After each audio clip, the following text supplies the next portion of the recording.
उस तीनों आदमी के अंदर एक आदमी को तुम हेड बनाओ, नेता बनाओ।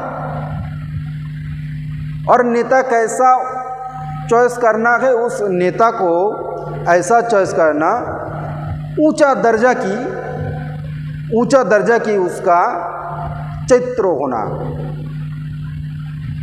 ऐसा नहीं उसका चरित्र कलेक्टर लेसफुल होना चाहिए। ऐसा इंसान को नेता कभी भी तुम चॉइस नहीं करना। उनका चरित्र ऊपर लेवल का होना चाहिए।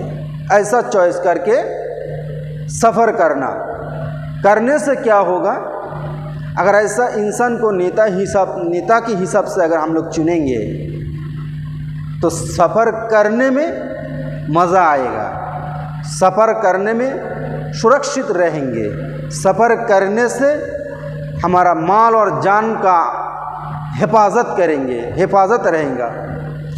अगर ऐसा नेता चुन लिया सफ़र के टाइम में, उसका चरित्र ठीक नहीं है, उसके अंदर चोरी का, पैसा का लालच है, अगर ऐसा नेता को हम लोग नेता चुने तो सफ़र के टाइम में वो हमारा जो माल है, हमारा पास जो दौलत है, वो खुद ही लूट लेगा। इसीलिए रसूल पाक सल्लल्लाहु अलैहि वसल्लम ये कहते हैं, सफ़र करने का टाइम, यहीं पे इशारा भी है, ज़िंदगी का सफ़र एक तो चल रहा है, इसका भी नेता चाहिए। अगर कहीं एक गांव से लेके दूसरा गांव में जा रहा हूँ, एक राज्य से लेके दूसरा राज्य में जा रहा हूँ, बिजनेस के लिए, पढ़ाई करने के लिए, किसी काम के लिए मैं बाहर जा रहा हूँ, जाने के टाइम सफ़र कम से कम 3 आदमी होना ज़रूरी है। ये रसूल सल्लल्लाहु अलैहि वसल्लम का सुन्नत है, ये बोल रहा है हदीस। और इस काफ़िले के अंदर एक नेता भी चॉइस करना है, नेता भी चूज़ करना है। उस नेता का चरित्र भी बड़ा ऊंचा मकाम की होना चाहिए। अगर नीच हरकत करने वाला का अगर तुम नेता चॉइस कर लोगे तो तुम्हारा माल का नुकसान पहुँचेंगे, तुम्हारा जो अमानत है उसका खयानत भी होगा। ये गारंटी, ये सबको मालूम है, लेकिन हम लोग के अंदर ये अमल नहीं है। ये एक सफ़र है, वो तो एक सफ़र है दुनियावी, और आखिरत में भी एक सफ़र है। तुम्हारा माल, तुम्हारा ईमान, अमल का, इसका भी एक का नेता चुनना बहुत ज़रूरी है। इस देश में चलने के लिए एक नेता की चॉइस है, उस नेता को भी चॉइस करो। अच्छा, उस नेता का भी ऊपर भरोसा करने से तुम्हारा ईमान भी ताज़ा हो, ऐसा नेता होना चाहिए। ऐसा नेता नहीं होना चाहिए झूठ, सच्चाई के ऊपर झूठ की चादर चढ़ा के सच्चाई को छुपा देता है। अल्लाह पाक कहता है ये मत करो, ये करने से तुम्हारे ऊपर आज़ाब आएगा, गज़ब भी होगा।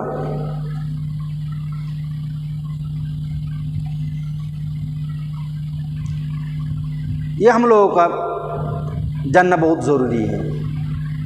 तो दुनिया में देखो, जो नेता हम लोग चॉइस किया, जो इस मसनद में बादशाही की चेयर में, कुर्सी में जो बैठे हैं, देखो ये लोगों की जो साथी हैं, ये सब लोग मिलजुल कर सच्चाई को झूठ की चादर चढ़ा के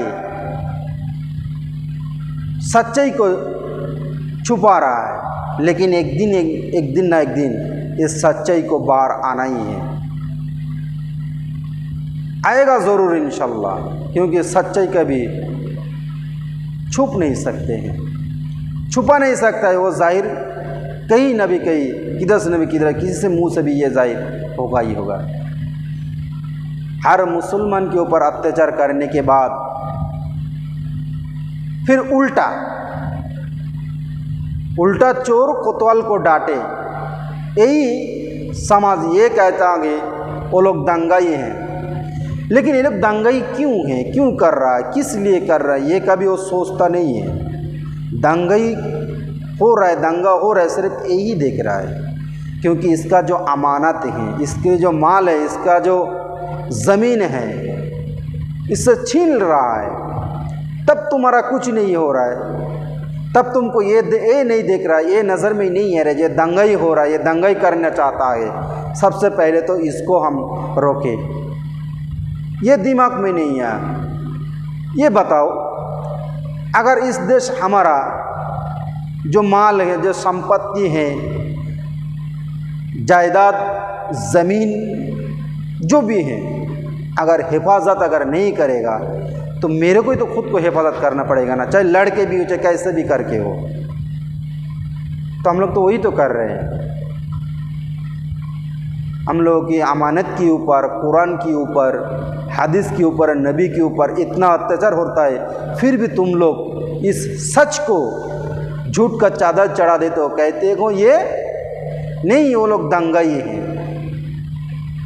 मेरा नबी मेरा ईमान है, कुरान मेरा ईमान है, मैं ईमान रखता हूँ इसके ऊपर। अगर तुम इस ईमान के ऊपर जुल्म करोगे तो इस ईमान को लेके मेरे को क्या फ़ायदा है। इस ईमान चाहे रहे चाहे ना रहे, कोई फ़र्क नहीं पड़ता है। मेरा नबी मेरा ईमान है।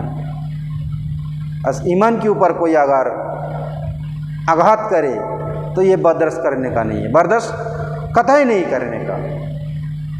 क्यों करूँ, तुम लोगों की सोच अच्छी तरह का मालूम है। रसूल पाक सल्लल्लाहु अलैहि वसल्लम के ऊपर टिप्पणी अगर तुम लोग करोगे तो मुसलमान कभी चुप नहीं बैठेगा। अगर वो कुछ भी करेगा, ये जब करेगा तब हम लोग क्या करेंगे, इस दुनिया को ये बोल के दिखाएंगे, देखो ये लोग दंगाई हैं। लेकिन लड़ाया तुमने, बुलवाया तुमने, जब ऐसा बात बोला तब क्या करना चाहिए था, तुरंत इस देश का कानून के हिसाब से उसको अरेस्ट करना चाहिए था। उसको अरेस्ट करो, वो ऐसा बात क्यों बताया। लेकिन नहीं, ऐसा उनका ज़मीन, हमारा ज़मीन जो दान किया हुआ जो ज़मीन है, वो ज़मीन ये लोग क्यों लेगा। कुछ चंद सनातनियों ने मुस्लिम के सपोर्ट में है, पंजाबी लोग, सिख जो हैं, ये भी लोग हैं, ये लोग लड़ रहे हैं, मुस्लिम के साथ हैं, हक के साथ है, सच्चाई के साथ है। सच्चाई के ऊपर ये झूठ की चादर नहीं चढ़ाना चाहते हैं। सच इंसान के सामने लाना चाहता है। और 90% इंसान, चाहे 80% इंसान, सनातनी ये कहते हैं ये सच के ऊपर झूठ की चादर चढ़ाना चाहते हैं। ये कहते हैं कि ये जो दंगाई कर रहा है, फर्क ये लोग दंगाई हैं।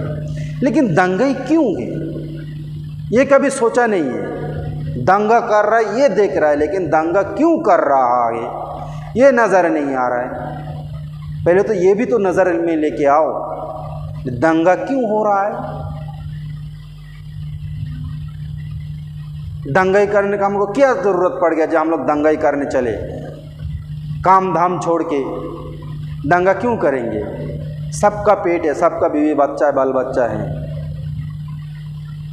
तो कुछ लोग ये भी कहेंगे तो बाल बच्चा लेके भी रहो ना, इसका मतलब बाल बच्चा लेके तुम रहो, हम जो कर रहा है ये तुम सहो, ये तुम बर्दाश्त करो। वो लोग ये कहना चाहता है, हम सब लोग तुम्हारे ऊपर अत्याचार करें, तुमको मारे काटे, तुम कुछ ना कहो, सिर्फ चुपचाप सहते जाओ, तब तुम सही हो। बिल्कुल शांत, एकदम सख्त मुस्लिम है। नहीं, मुस्लिम ऐसा नहीं होता है। मुस्लिम सख्त भी होता है और कड़क भी होता है।